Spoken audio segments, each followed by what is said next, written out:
Horacio Arruda. Oui, le premier ministre s'est accordé une journée de congé, mais pas tout à fait, par exemple, parce qu'il vient tout juste de s'exprimer sur les réseaux sociaux, François Legault, en disant qu'il comprend bien que les Québécois trouvent ça difficile, ce qui est demandé en ce moment, mais que c'est effectivement ce dont on a besoin pour gagner la bataille contre le virus. Donc, le premier ministre qui reste très proche quand même de ce qui se passe, mais je peux déjà vous dire qu'il sera sans doute question des forces de l'ordre, de leur impact en ce moment dans la lutte contre la propagation du virus, d'autant plus que la vice-première ministre est aussi, évidemment, ministre de la Sécurité publique. Alors, je vous remercie beaucoup. Alors, les trois vont bientôt s'installer. Donc, Geneviève Guilbeault, Horacio Arruda et Daniel Mécan. Peut-être un mot, Alex, en attendant, sur ces familles qui pourront aller chercher des proches qui vivent en CHSLD ou dans des résidences de personnes âgées, mais à certaines conditions. Il en était question hier. Tout à fait, parce que il y avait une certaine hésitation, il y a des préoccupations au niveau de la santé publique, mais là, on a confirmé la directive. Les familles pourront y chercher leurs proches dans les résidences pour personnes âgées, avec deux conditions. La personne doit être suffisamment autonome pour sortir elle-même de la résidence et s'assurer aussi qu'il ne s'agisse pas d'un foyer d'éclosion. Alors, moi, je m'en vais à la conférence de presse. On se reparle tout de suite. À plus tard. On écoute donc le point de presse. Merci. La crise de la COVID-19. Aujourd'hui, c'est la vice-première ministre et ministre de la Sécurité publique, Geneviève Guilbeault, qui va présider à cette conférence de presse.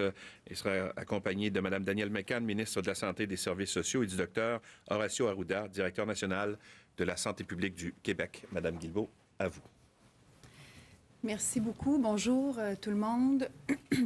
Donc, avant de passer au bilan aujourd'hui, je veux revenir de façon générale sur les consignes, les nombreuses mesures d'urgence qu'on a mises en place dans les dernières semaines pour lutter contre la pandémie.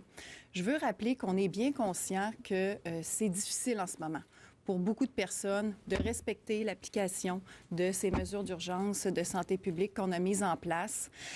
Mais rappelez-vous qu'en ce moment, on est en train de faire tout ce qu'il faut pour sauver des vies. Gardez toujours à l'esprit qu'en ce moment, on poursuit un seul et même objectif, c'est de sauver des vies.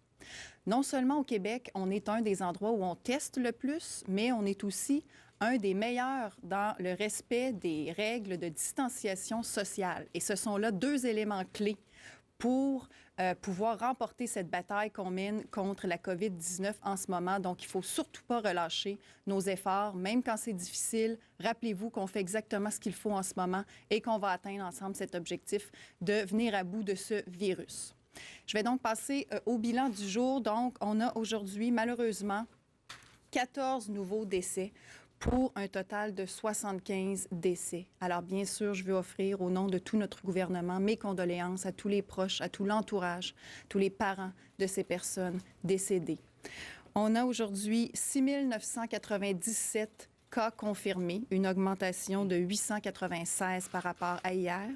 On a 478 personnes hospitalisées, une augmentation de 49. On a 130 personnes aux soins intensifs, une augmentation de 8. On a aujourd'hui des chiffres, somme toute, encourageants du côté des hospitalisations quand on regarde le ratio par rapport au nombre de cas. Donc, c'est encourageant de ce point de vue-là, mais c'est toujours très difficile d'entendre quotidiennement ces statistiques-là parce que derrière les chiffres, il y a des êtres humains. Il y a des gens qui souffrent, il y a des familles qui s'inquiètent. Donc, c'est difficile de dresser ces bilans au jour le jour. Il y a aussi nos anges gardiens qui sont au front, qui sont là pour nous soigner, pour soigner les personnes qui sont malades. Donc, ce qu'on peut faire de mieux pour nos anges gardiens et pour tout le monde, pour les uns les autres, c'est de s'assurer que tout le monde, absolument tout le monde, respecte à la lettre les consignes de santé publique.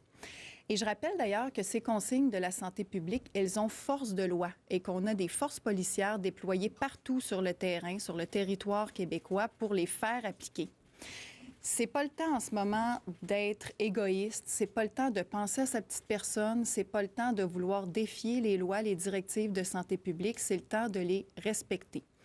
Et je l'ai dit, on a les forces policières qui sont présente un petit peu partout parce qu'on ne peut plus accepter à ce stade-ci, on ne peut pas l'accepter depuis le début d'ailleurs, mais encore moins à ce stade-ci avec le nombre de cas qui augmente, le nombre de décès. On ne peut plus accepter que des individus, des personnes, des groupes de personnes isolées continuent de miner les efforts collectifs. Donc, et nos policiers aussi, tout comme nos anges gardiens du réseau de la santé, sont eux aussi au front quotidiennement pour assurer la sécurité de tout le monde. Donc, facilitons-leur la tâche. Évitons les rassemblements. On ne veut plus voir de rassemblements ni extérieurs ni intérieurs. On ne veut plus voir de commerce et de services non essentiels qui continuent de fonctionner. Donc, si vous êtes témoin de ces situations-là, des infractions aux directives de santé publique, dénoncez-les, signalez-les à vos forces de l'ordre.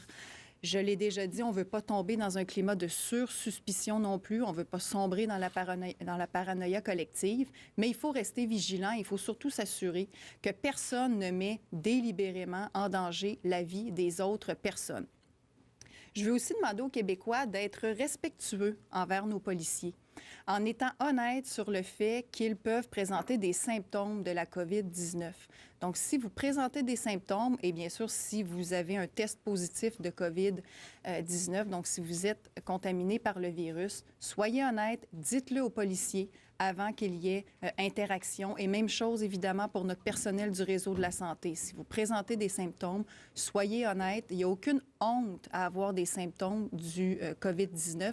Bien au contraire, ce qui serait honteux, c'est de vouloir le cacher, de le dissimuler sciemment et d'ainsi mettre en péril la santé et la sécurité, notamment des gens du réseau de la santé et de nos forces policières et de tout le monde d'ailleurs. Donc, soyez honnêtes, soyez transparents. J'en appelle au sens des responsabilités et au civisme de tous les Québécois sur cette franchise, cette transparence qu'on doit avoir sur son propre État.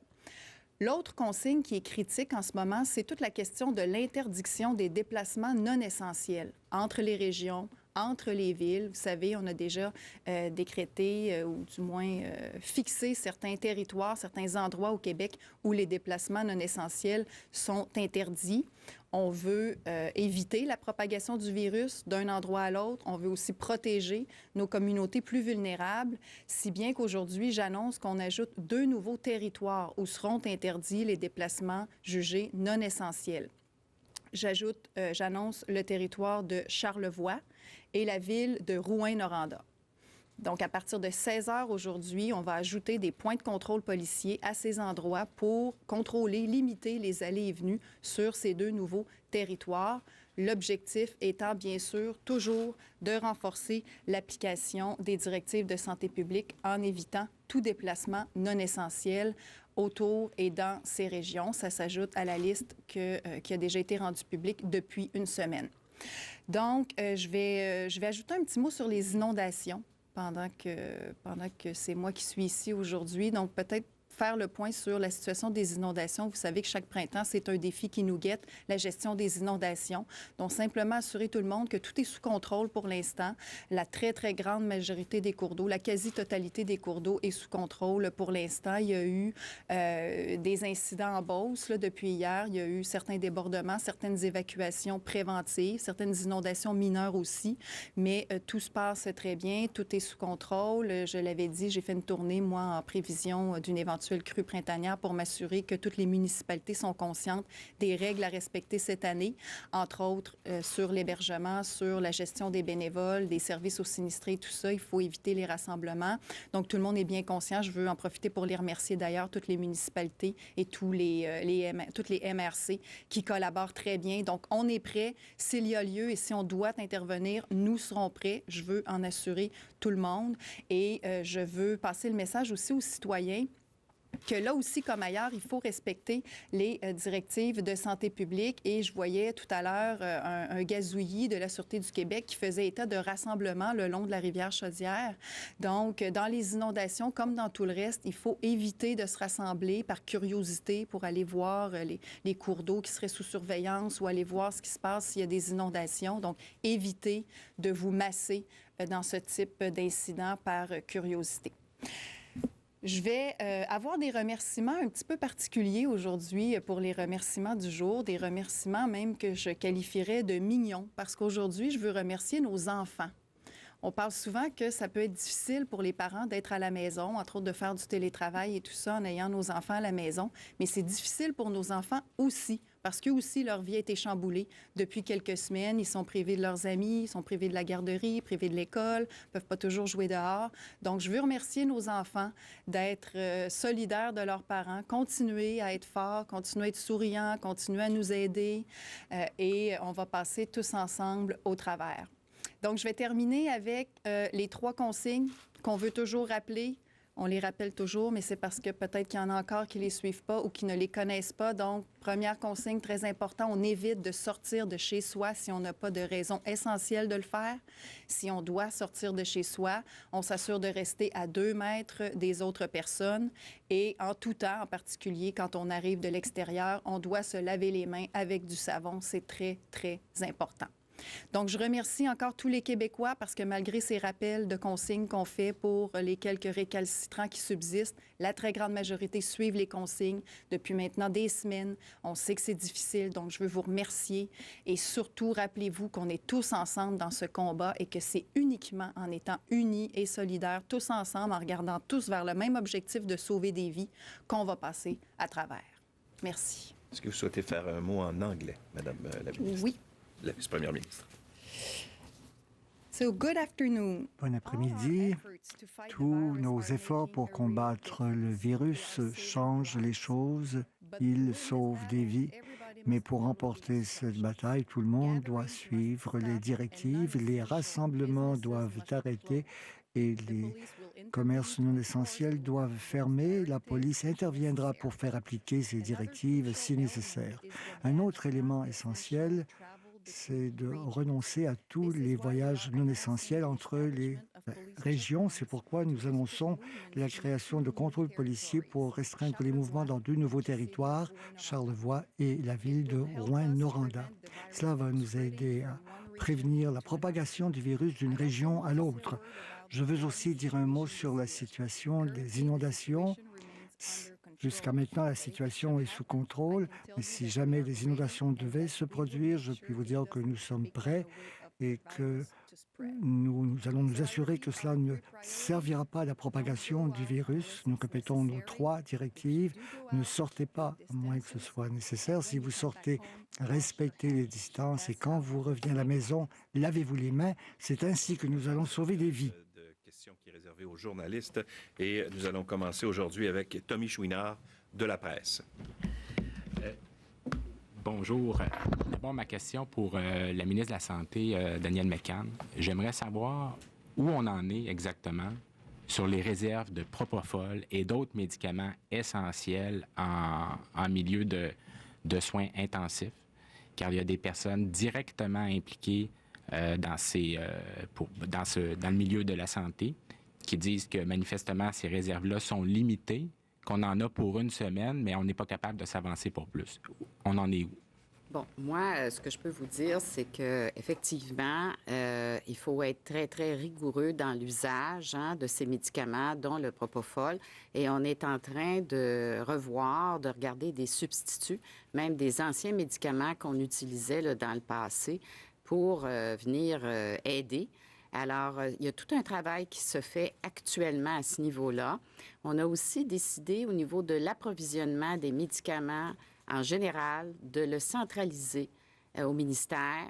On a fait ça, comme vous le savez, pour les équipements de protection. Avant, c'était les établissements qui s'approvisionnaient directement avec les fournisseurs. On a dû, évidemment, dans une situation d'urgence sanitaire, c'est ce qu'on fait pour vraiment avoir le plus de rigueur, mais aussi d'équité possible. Et on fait la même chose maintenant pour les médicaments. Alors, on a un travail qui se fait actuellement et on va regarder là, des médicaments qui peuvent être utilisés en substitution de certains médicaments comme le propofol. Je ne sais pas comprendre. Dois-je comprendre qu'il n'y a pas de précision exactement sur l'état des réserves et tout ça, là? Je ne vais pas vous la donner aujourd'hui parce qu'évidemment, on est en train de faire ces travaux.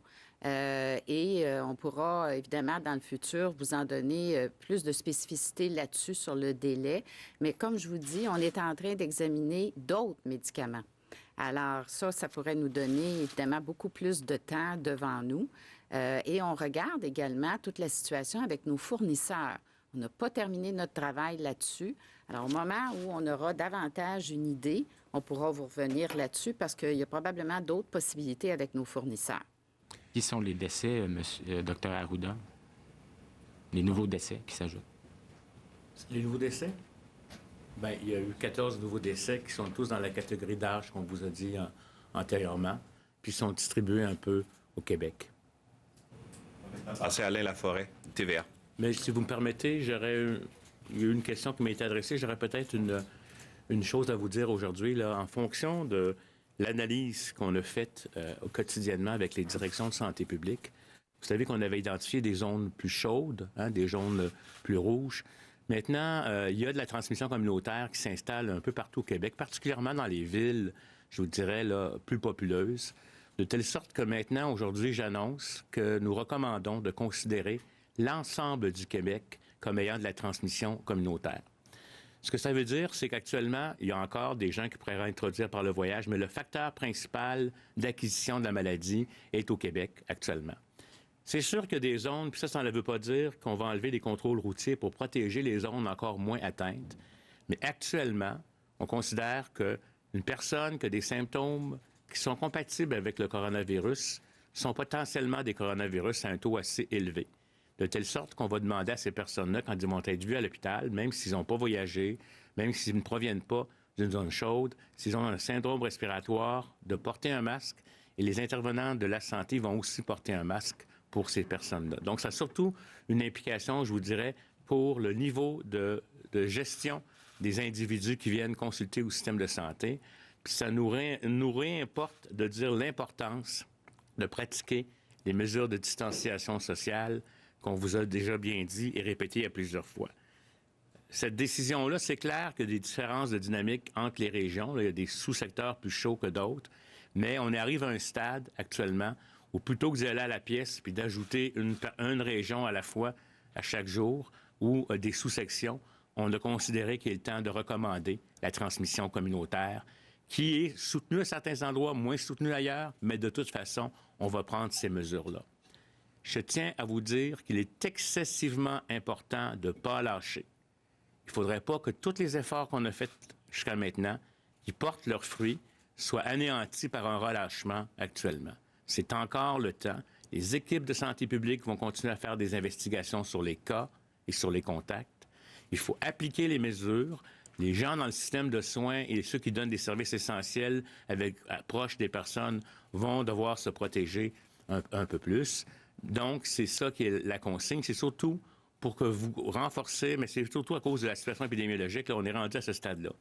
Quand on était après la semaine de relâche, c'était surtout des voyageurs. 90% des gens qui avaient la maladie provenaient de voyage. Ça démontre qu'actuellement, le bombardement par les voyageurs est en diminution. Ça veut dire que les gens qui reviennent quand même doivent rester en quarantaine, mais on doit considérer toute personne qu'on ne connaît pas, puis c'est pas pour donner de la méfiance, mais comme étant potentiellement porteur, de telle sorte qu'on ne prend pas de chance. Et à ce moment-là, je vous demande à tous de respecter l'étiquette respiratoire, de faire les mesures d'hygiène qu'on répète continuellement. Et puis, si vous avez des symptômes, aussi, de ne pas mentir. Il y a des gens qui, pour des raisons X, Y, Z, veulent aller à un certain endroit ou veulent rentrer dans tel établissement ou pas. Si vous avez des symptômes compatibles avec un rhume ou une grippe, de la toux, de la fièvre, c'est très important d'avertir votre soignant ou la personne qui va vous recevoir parce que, un, c'est pour vous traiter, vous, et deux, c'est pour ne pas contaminer notre personnel puis qu'on se retrouve avec des problèmes de pénurie de personnel. Il y a des gens qui ont menti pour toutes sortes de raisons, qui étaient COVID-19 positifs et qui se sont présentés en milieu hospitalier pour des raisons X, Y, Z. Donc, j'insiste, c'est très important. Ce n'est qu'ensemble qu'on va gagner la bataille. C'est long, c'est difficile. Tout le monde est un peu, je vous dirais, tanné de cette situation-là, si on peut le dire en québécois. Mais je pense qu'on passe dans une autre phase, mais on va la gagner si tout le monde fait ses efforts. Merci. Monsieur Laforêt, de TVA. Dr Arruda, pour faire un peu de millage là-dessus, là, vous avez annoncé aujourd'hui, bonjour à tous, vous annoncez aujourd'hui 6 997 cas, 896 de plus, une grosse augmentation. Juste pour que les gens comprennent bien avec le message de prudence que vous venez de donner, quelle est la tranche d'âge qui est principalement affectée? Est-ce que ce sont principalement des hommes, des femmes? Parce que oui, ceux qui nécessitent des soins d'urgence, on parle plus des personnes âgées, mais au niveau de la contamination, là, c'est quoi le portrait que vous pouvez nous donner aujourd'hui? Écoutez, si vous me permettez, je vais juste sortir mes choses. Il faut faire une distinction entre la maladie puis ceux qui décèdent ou qui vont aux soins intensifs. Hein? Vous savez, il y a plein de gens, la majorité des gens, même au-dessus de 80 même ici au Québec, c'est plus que ça, vont faire la maladie, vont rester à la maison, n'auront pas nécessairement besoin de soins, vont passer plus ou moins un mauvais quart d'heure, puis vont se rétablir. Et donc, pour ce qui est des répartitions à travers des groupes d'âge, en fin de compte, il y en a, surtout, c'est des jeunes adultes, en termes de max 40-49 ans. Et par contre, pour ce qui est des décès et des hospitalisations, c'est là qu'on se rend compte qu'il y a un shift vers les personnes plus âgées. C'est ça, en gros. Vous pourrez voir sur le site de l'Institut national de santé publique les détails en pourcentage. Mais dans le fond, si j'essaie de résumer pour la population, les gens qui meurent actuellement du COVID-19 sont surtout des personnes en haut de 70 ans, surtout entre 80 et 89 ans, puis en haut de 90 aussi.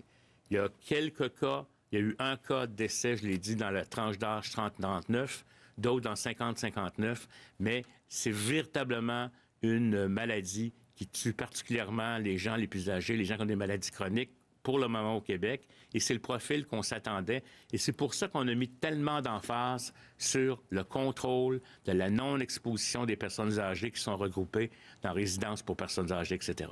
Madame la vice-première ministre, on vient de passer à une étape supérieure avec la transmission communautaire. Donc, il n'y a plus de régions qui ne sont pas à risque. Vous avez lancé un avis pour, entre autres, dire la vérité aux policiers. À Saint-Jean-sur-Richelieu, la Ville a décidé d'appliquer des contraventions, là, 200 $, 500 $ et 1 000 $. On ne fait pas le processus devant le procureur de la Couronne. Est-ce que la Sûreté du Québec et les autres corps de police devraient faire la même chose? Fini les avertissements, on sévit. Bien, il y a déjà des constats qui s'émettent dans les derniers jours là, à la suite du constat d'une infraction. Il y a des rapports d'infraction généraux qui sont remis par les différents corps de police quand ils constatent qu'effectivement, il y a des gens qui ne se conforment toujours pas aux directives, notamment par des rassemblements, notamment par des commerces qui sont encore ouverts et qui ne devraient pas l'être. La situation dont vous me parlez à Saint-Jean-sur-Richelieu, j'en ai eu connaissance. Effectivement, on est encore à faire les vérifications parce que c'est tout récent que cette situation-là a été diffusée dans les médias. Mais de prime abord, avec les vérifications, les premières vérifications que j'ai pu faire avant de venir vous parler aujourd'hui, il semble effectivement là, qu'ils ont mis en place leur propre règlement municipal ou en tout cas qu'ils ont mis en place leurs propres outils à travers des règlements municipaux pour pouvoir agir doublement. Et donc, si c'est bien ce que je pense que c'est, puis encore là, il y a d'autres vérifications à faire, mais je pense que ça démontre le sérieux de la situation.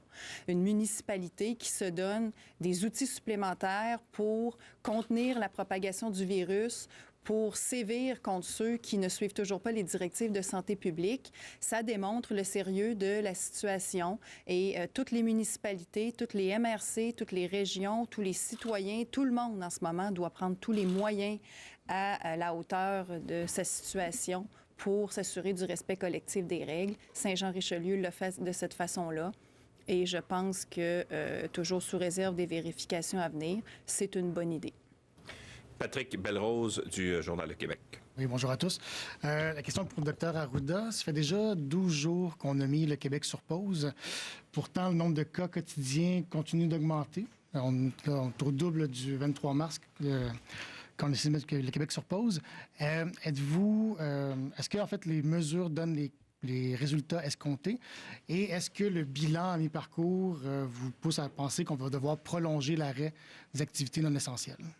Pour ce qui est de la question de est-ce que les mesures qui donnent sont efficaces, oui, je tiens à vous dire tout de suite, là, on a même mesuré les questions de distanciation au Québec, qui est la province qui l'applique le plus, donc les gens l'appliquent. Ça, c'est une première des choses.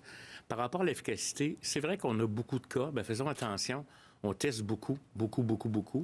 Et ce qui m'importe, moi, c'est quand je regarde le taux d'hospitalisation puis le taux de décès. Moi, je peux vous dire que si on se compare, on n'a pas 15 d'hospitalisation actuellement On est en deçà de ça. On a moins de décès. Donc, quelque part, les indicateurs fiables pour les comparaisons, je vous dirais, actuellement, on démontre qu'on a un effet parce que si on serait comme ailleurs, on aurait 15 %. Mais il est trop tôt. Puis je ne suis pas en train de dire qu'on est à mi-parcours. Je ne sais pas où on est, si on est à mi-parcours. Quand on sera au pic, espérons là qu'on va dépasser un peu le mi-parcours pour savoir descendre rapidement. Mais je ne suis pas en mesure de vous le dire actuellement. Par contre, est-ce qu'on aplatit la courbe? Je veux vous dire, je vais attendre de voir la cuisson du temps, ce qu'elle va donner en termes de forme. Donc, moi, je trouve que c'est encourageant. Et si je regarde ce qui est recommandé, je vous dirais, à partir des expériences de partout, là, à part de sceller les portes des personnes pour les empêcher de sortir, comme ça peut être fait dans certains pays, bien, je pense que le Québec est en bonne situation. Il a pris les bonnes décisions, je vous dirais, actuellement au bon moment. Mais la vie étant ce qu'elle est, je ne suis pas astrologue ou je peux faire des scénarios, mais je pense que moi, actuellement, là, je sens qu'on est en contrôle. Et surtout aussi, c'est qu'on est déjà en plusieurs interventions de délestage, d'intervention, pour permettre à notre système de santé de continuer. D'où l'importance de protéger aussi nos ressources humaines, parce que des lits, c'est une chose, du matériel, c'est une chose, des ventilateurs, c'en est une autre. Les respirateurs, c'en est une autre, mais il faut encore qu'on ait un système de santé où des gens, à la fois dans les travaux essentiels, à la fois du côté de la police, à la fois ceux qui transportent la nourriture, là, parce que si on n'a pas ça, on va avoir des problèmes, mais il faut les protéger. Donc, pour les protéger, c'est aussi diminuer le risque de les contaminer en ayant un comportement adéquat. Mais je suis fier d'être au Québec. Et on verra l'histoire plus tard. Puis je dois vous dire, il y a beaucoup de questions excessivement pertinentes que vous posez, dont j'aimerais avoir la réponse. Mais je suis obligé de dire, comme scientifique, que je ne le sais pas. Mais actuellement, on est en contrôle. C'est ce que je peux vous dire, on est en contrôle. Il y a des zones de fragilité comme partout dans le monde par rapport à certains matériels, etc. Mais actuellement, on est en contrôle. Puis n'oubliez pas que si vous ne l'attrapez pas, vous n'avez pas besoin de traitement. Là-dessus, moi, ce que je peux vous dire du point de vue du système de santé, d'ailleurs, la question a été soulevée hier par rapport à des situations qu'on qualifierait là, de semi-urgentes. Moi, j'ai beaucoup d'empathie pour les gens qui ont certaines problématiques, notamment en cancer, et qui attendent pour certaines interventions. C'est sûr que la situation maintenant nous permet de rouvrir un peu plus. La situation au niveau des N95 s'est un peu améliorée, parce que c'est ça qui nous freinait aussi. La situation des médicaments, j'en ai parlé, il faut être très, très rigoureux. Alors, on va être capable, la semaine prochaine, d'ouvrir quelques jours pour des interventions semi-urgentes, notamment en oncologie, dans toute la sphère du cancer. Et là, vraiment, il y a tout un travail qui se fait dans les hôpitaux par des comités cliniques, des évaluations très, très rigoureuses. Et je veux vous dire aussi que ça, c'est nouveau avec cette crise, hein? Les spécialistes, les médecins spécialistes et leurs équipes appellent les patients. Et moi, j'invite les gens qui sont anxieux, qui ont des craintes par rapport à leur santé, dans ces situations-là particulièrement, d'appeler leur médecin. Ils vont vous répondre. Et l'important dans ces situations-là, c'est de communiquer de façon soutenue. Et dans les prochains jours, il va y avoir certaines de ces interventions qui vont être faites. Alors, c'est grâce aux efforts de la population aussi, parce que ces équipements n'ont pas été pris pour d'autres situations de COVID-19. C'est grâce à ces efforts-là que notre système de santé est capable d'aller un peu plus loin dans ces situations semi-urgentes. Deuxième question, Quand je parlais de mi-parcours, Dr. Arruda, je parlais de mi-parcours pour la pause que vous avez décrétée, donc l'arrêt des activités économiques non essentielles. Donc, est-ce que vous envisagez de prolonger l'arrêt des activités non essentielles? Et aussi, peut-être un petit commentaire, est-ce qu'on doit s'attendre à une semaine très difficile la semaine prochaine dans cette crise? Bon, pour ce qui est de la pause, il y a plusieurs éléments à prendre en considération. Puis je pense que c'est une décision gouvernementale qui prend en compte des éléments économiques, hautes capacités, etc. Ce que je peux faire, c'est que si on veut prolonger ou pas la pause, on peut me poser des questions sur quelles sont les conditions pour qu'on ne perde pas les acquis. Ça, c'est un élément. C'est clair que je pense que c'est assez clair qu'on n'attendra pas la fin de tout pour dire qu'on recommence à vivre, parce que ce serait intenable. Là, si on recommence à vivre, mais comment allons-nous recommencer à vivre? Quels sont les mécanismes qu'on mettra en place? On va favoriser encore le télétravail. Il y a plein d'analyses qui sont en cours pour être faites de comment travailler différemment. Puis je voudrais en profiter, s'il vous plaît, Madame la vice-première ministre a remercié les enfants. Moi, je voudrais remercier des gens, la société québécoise, mais tous ceux qui font des gestes pour aider les gens à rester à la maison. Ceux qui vont distraire les personnes, les artistes qui font de la belle musique avec des chansons, qui reprennent sous le terme du corona, excusez-moi, puis d'ailleurs c'est le COVID-19 que je devrais dire, voyez-vous que je suis dedans depuis le 7 janvier, sans arrêt. Je voudrais juste vous dire, dans le fond, tout geste qu'on pose, à la fois en respectant les consignes, mais à la fois en soutenant les autres dans leur maintien, c'est un geste d'amour. Je tiens à le mentionner. Et je sens cette très grande solidarité au sein du Québec. J'en ai envers moi, j'en ai trop envers moi, mais donnez-en autour, que ce soit des gens qui vont faire des repas, l'atelier des chefs, par exemple. Là, j'en nomme quelques-uns, puis je vais en oublier d'autres. Tous ceux-là, tous les gens qui prennent soin, bien, moi, ça me démontre qu'on est une société qui est capable de combattre la chose, mais aussi d'en sortir grandi. C'est mon message que je voulais porter aujourd'hui parce que je suis très fier, très, très fier dans notre société. Ça va être une semaine, je vous dirais, importante. Est-ce qu'elle va être la plus difficile? Elle va nous donner plus d'informations. Vous savez, à mesure qu'on avance, plus on peut être précis sur ce qu'on pense qui peut arriver. J'aimerais ça avoir les réponses de la semaine prochaine. J'aimerais ça être samedi prochain pour vous donner déjà là, les scénarios que vous aimeriez avoir, mais disons que ça va pas retomber comme ça du jour au lendemain, et c'est pour ça qu'il faut maintenir. On a mis trop d'efforts pour arrêter tout ça. Je vais maintenant poser une question. Monsieur Arruda, j'ai déjà posé cette question un peu plus tôt cette semaine sur le port du masque dans la communauté. La CDC aux États-Unis le recommande maintenant. L'Académie française de médecine également le recommande au grand public, tout en précisant qu'il ne faut pas que ce soit des masques destinés au personnel médical, mais on parle, entre autres, de masques de tissu ou encore de foulard.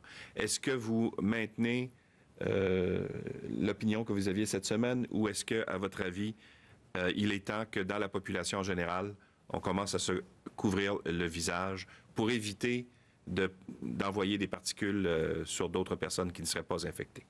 Écoutez, je n'ai pas la vérité. J'essaie toujours de donner mes avis sur les données probantes. Et je pense que nos experts vont regarder encore tout cela. Par contre, si vous me permettez, dans le contexte actuel, ce que je peux vous dire, c'est que nos masques de procédure doivent être réservés, je vous dirais, aux personnes qui vont donner des soins et aux travailleurs essentiels qui vont être en contact avec des personnes à moins de 2 mètres pour leur donner des soins. Fait que dans le contexte actuel, ça demeure la très grande priorité. Et encore, ce masque-là est utilisé dans un contexte qui est tout à fait contrôlé dans le soin et qui pourrait même être porté différemment. On va peut-être conserver les masques plus longtemps. Il y a des avis là, qui vont apparaître dans la perspective de la santé publique actuelle, notamment parce qu'on est en transmission communautaire. Pour ce qui est du masque dans la communauté, moi, ce que je vous dis, c'est que je considère encore qu'on ne peut pas faire l'économie d'un bon lavage de mains, etc. Mais dans les faits, porter un masque ou un tissu pour empêcher d'envoyer des gouttelettes, c'est comme quand on touche, se mettre la main dans le coude. Hein? C'est pas un masque, etc. Donc, ça pourrait avoir cet effet-là, mais ce que je voudrais pas que ça fasse, c'est que ça donne l'impression que parce que je porte un masque, que je suis protégé. Et donc, la science, avec la généralisation du port du masque, soit dans la communauté pour prévention ou pas, nous donnera les réponses comme telles. Mais dans le contexte actuel, je veux dire, moi, je ne peux pas interdire quelqu'un de se faire un masque, surtout s'il y a des symptômes pour ne pas contaminer les autres. C'est une bonne chose, vous toucher. Bon, mais faites attention à l'accumulation, si ça devient humide, ça peut, si on manipule mal ça, qu'on l'enlève, qu'on contamine plein de choses autour, c'est comme si on avait pris notre coude et on l'aurait frotté. Voyez-vous ces éléments-là? Et là, la question même le CDC, ils ont peut-être changé leur opinion, même le CDC reconnaissait que c'est une protection qui est de l'ordre peut-être de 30 % au moins. Là, il faut comprendre qu'aussi, ça va dépendre du tissu, comment il est ajusté. Il y a plein de facteurs. Je ne suis pas en train de vous dire que c'est dangereux. Je vous dis juste que pour les masques de procédure qu'on a, on veut les réserver pour ça. Puis on verra ce que les experts nous recommanderont. On va suivre ça de très, très près. Et comme je vous le dis, si ça va être ajouté pour les gens symptomatiques, puis si jamais vous le portez, n'oubliez pas le reste, ce qui est très important, c'est Il ne faut pas avoir l'impression que le masque va nous protéger à tout prix. Je vais maintenant passer à Alex Boissonneau de Radio-Canada. Bonjour. On se fie beaucoup au jugement des policiers en ce moment pour appliquer les directives, que ce soit sur le terrain pour l'interdiction des rassemblements ou que ce soit pour contrôler les déplacements aussi entre les régions. Or, de ce qu'on nous dit sur le terrain, c'est que ça suscite certaines inquiétudes, peut-être même des frustrations. Par exemple, j'en donne deux. Il y a des gens qui se sont fait demander de rebrousser chemin à un point de contrôle alors qu'ils voulaient aller porter de la nourriture à un proche âgé, par exemple, dans une région. Dans la région des Laurentides, pour être plus précis. Ou en Outaouais, il y a une personne qui dit avoir reçu une contravention de 108 $ parce qu'elle avait laissé son enfant dans l'auto pour aller faire l'épicerie, alors qu'on demande qu'il y ait la distanciation, puis bon, que la personne doit aussi s'occuper de ses enfants. Ce qui fait que la question se pose peut-être de savoir si on ne devrait pas avoir des consignes plus claires pour les policiers sur le terrain, plutôt que seulement de se fier sur leur jugement. Oui, merci. Bien, vous faites référence aux directives au corps policier. C'est certain que de manière générale, il n'y a pas de directives qui émanent du politique ou c'est pas moi qui donne des directives précises à un corps de police. Donc, ils sont responsables de l'application des lois et des directives de santé publique ces temps-ci depuis qu'on en met en place. Donc, il y aura toujours une part de discrétion, de jugement, d'interprétation de la part des services de police. Par contre, on est en communication permanente au ministère avec tous nos corps de police. Encore hier, d'ailleurs, j'ai participé à une de ces conférences de la structure, ce qu'on appelle la structure de liaison policière. Donc, il y a beaucoup d'informations qui circulent. Il y a l'échange de bonnes pratiques, l'échange de cas particuliers comme ceux que vous évoquez. Mais il faut comprendre qu'on est dans un contexte où on a dû mettre en place des mesures d'urgence, des mesures exceptionnelles de façon très rapide. Donc, est-ce que tout est parfait? Certainement pas, comme partout ailleurs. Est-ce qu'il y a des ajustements qui peuvent être faits? Oui, on est toujours en amélioration continue, là comme dans d'autres secteurs, mais de façon générale, ça fonctionne bien, les points de contrôle policiers. L'objectif, il ne faut jamais le perdre de vue, là, c'est de sauver des vies et d'éviter des déplacements non essentiels. Donc, pour ce qui est des directives, puis la meilleure façon pour un citoyen de ne pas s'exposer à des cas peut-être qui deviennent problématiques ou confus ou bon, pas trop savoir si je vais pouvoir passer ou non, c'est de rester chez soi, à moins de vraiment avoir une raison vraiment essentielle de se déplacer. Parce que oui, on ferme des régions les unes après les autres, mais la consigne générale, c'est restez chez vous si vous n'avez pas une raison essentielle de sortir de chez vous, que ce soit pour rester dans la même région ou pour changer de région. Donc, dans le doute, on s'abstient de sortir. Et dans ces cas particuliers-là, bien, il y a toujours, comme je l'ai dit, une part de jugement et d'appréciation des policiers. Des cas comme ça, il y en a une variété infinie, là, parce qu'il y a évidemment toutes sortes de situations qui surviennent, surtout à mesure qu'on ajoute des points de contrôle policiers. Mais de façon générale, nos policiers travaillent bien. On veut protéger nos populations, protéger nos communautés. Donc, le message que j'ai envie de passer à tous ceux qui envisagent de traverser une région qui fait partie de celles qui sont actuellement fermées, entre guillemets, bien, c'est de rester chez vous ou d'évaluer peut-être une solution de rechange si vous pensez devoir sortir. Juste pour bien comprendre, dans ce cas-ci, lorsque quelqu'un veut aller porter de la nourriture à un proche aîné dans une autre région, ça dépend du jugement du policier de dire si elle peut passer ou pas? Ça dépasse à l'appréciation du policier, oui, mais il faut voir le caractère essentiel de la chose. J'ai eu sensiblement la même question la semaine dernière. C'est sûr que les situations varient. Si la personne qui reçoit l'épicerie peut trouver un autre proche, un ami, un service, un organisme local, il y a beaucoup d'organismes communautaires qui offrent ce genre de service-là, à la fois des popotes roulantes ou pouvoir accompagner ou amener des courses à la maison à défaut de pouvoir sortir dans le cas d'une personne de 70 ans et plus. Et s'ils peuvent faire de la livraison aussi, bien, on opte toujours pour ces solutions-là qui évitent des déplacements entre les régions. Mais dans un cas humanitaire, parce que quand on dit déplacement essentiel, c'est quoi? C'est trois choses. Les services et entreprises considérés essentiels, donc tout l'alimentaire et tout ça, les services de santé et l'humanitaire. Donc, l'humanitaire a ce critère-là, sa part d'interprétation. Donc, c'est sûr qu'une personne qui est seule, qui n'a pas d'entourage, pas de famille, qui n'a pas d'épicerie à proximité, qui n'a pas de service de livraison, qui a toutes sortes une conjonction d'éléments qui font qu'elle n'a pas de moyen de s'approvisionner autre que sa famille, bien là, on peut l'expliquer au policier en question, puis le policier va pouvoir juger un des trucs que je peux peut-être donner.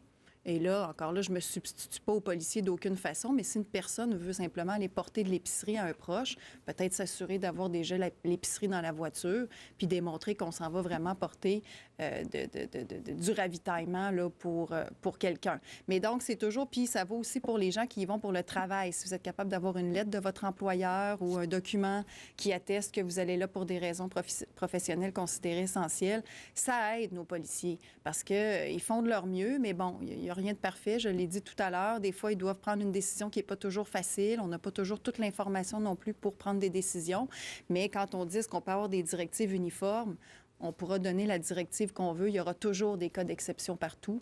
Et c'est là que le bon jugement entre en ligne de compte. Je vais poser une question maintenant au nom de Caroline Plante de la presse canadienne. Vous y avez répondu, Mme McCann, partiellement tout à l'heure. Elle se demande, est-ce que toutes les chirurgies dans les cas urgents de cancer sont effectuées ou sont-elles aussi reportées à des dates indéterminées? Elle dit également, des lecteurs se demandent s'il est acceptable de faire patienter les cas urgents de cancer afin de prioriser le traitement d'un virus respiratoire. Non, les cas urgents sont traités. Ça, c'est clair. Tous les cas urgents en cancer, et même dans n'importe quel domaine, là, ils sont traités. Ce dont je parlais, ce sont des cas semi-urgents où est-ce qu'on peut avoir davantage de temps, là, 4 à 6 semaines, 8 semaines, où on peut déplacer la procédure. Mais là, ce qu'on dit aujourd'hui, c'est que, étant donné la situation où on est, qu'on a un peu amélioré notre situation avec les N95, dans les prochains jours, la semaine prochaine, on va pouvoir faire quelques cas semi-urgents. Et ça, je pense que ça va être évidemment important. Mais tous les cas urgents, et je le répète, sont faits. Ça n'a jamais, jamais cessé dans tous les domaines. Évidemment, on prend les précautions nécessaires. Mais si vous permettez, moi, j'aimerais prendre cette opportunité pour vous parler rapidement de centres désignés d'évaluation qui ont été mis sur pied depuis cette semaine, depuis le début de la semaine. On n'a pas eu l'occasion d'en parler en conférence de presse. Il y a un communiqué qui est sorti parce que oui, il y a ces cas-là qui doivent être vus dans les centres hospitaliers, mais les gens, quand on parle de 6 997 personnes qui ont été diagnostiquées COVID-19, ont besoin aussi de soins en première ligne, certains d'entre eux, la plupart d'entre eux d'ailleurs, dans les cas plus modérés.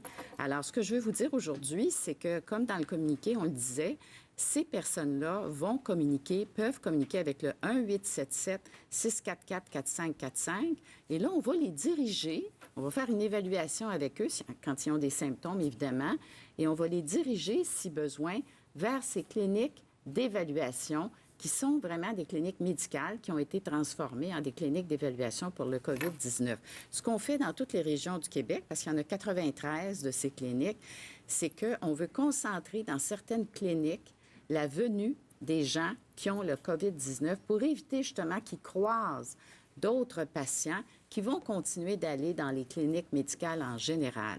Alors ça, c'est une autre mesure de distanciation, mais de protection de la population, mais aussi une mesure pour donner les soins requis à ces personnes qui en auraient besoin physiquement, parce qu'il y a l'ensemble, évidemment, des médecins et des équipes qui sont à pied d'œuvre au téléphone et en téléconsultation actuellement dans le réseau de la santé. On va maintenant passer aux questions en anglais. On va commencer avec Josh Grant de CBC. Bonjour tout le monde.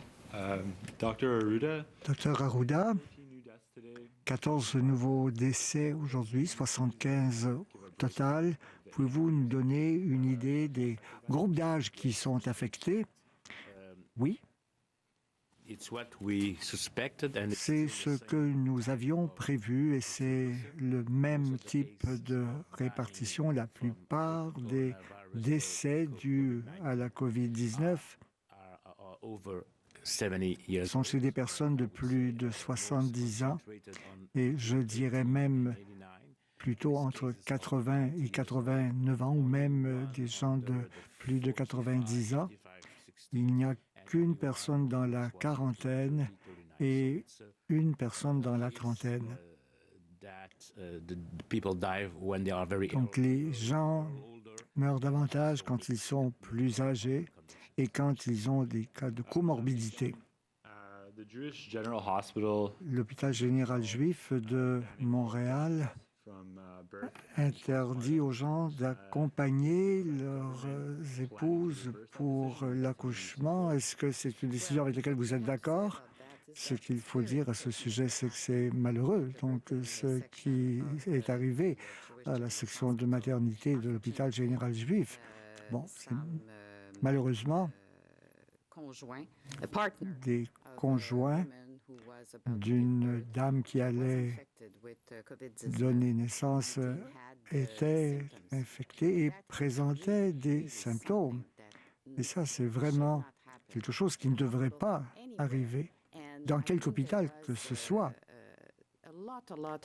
Et je pense que cela a causé de grandes inquiétudes parce que cette personne-là aurait pu infecter plusieurs autres personnes. Et c'est pourquoi l'hôpital a décidé d'interdire aux accompagnateurs d'être présents à l'accouchement. Dans d'autres hôpitaux, ça reste possible, mais je voudrais que la population comprenne bien que si vous avez un symptôme un symptôme de l'influenza ou de la COVID-19, vous ne pouvez pas savoir de quoi il s'agit. Et en plus, si vous avez eu un diagnostic de COVID-19, vous ne sortez pas, vous restez chez vous et vous protégez tout le monde. Alors, même si votre conjointe doit donner naissance, et peut-être que quelqu'un d'autre, à ce moment-là, pourrait accompagner la dame. Je pense que c'est très important de protéger nos travailleuses et travailleurs de la santé et pour protéger l'ensemble de la population. Il faut que cela soit appliqué strictement. Est-ce que ça va pour les équipements de protection personnelle et pour les masques N80? La situation pour les masques s'est améliorée. Pour les autres pièces d'équipement, nous sommes toujours à 8 jours.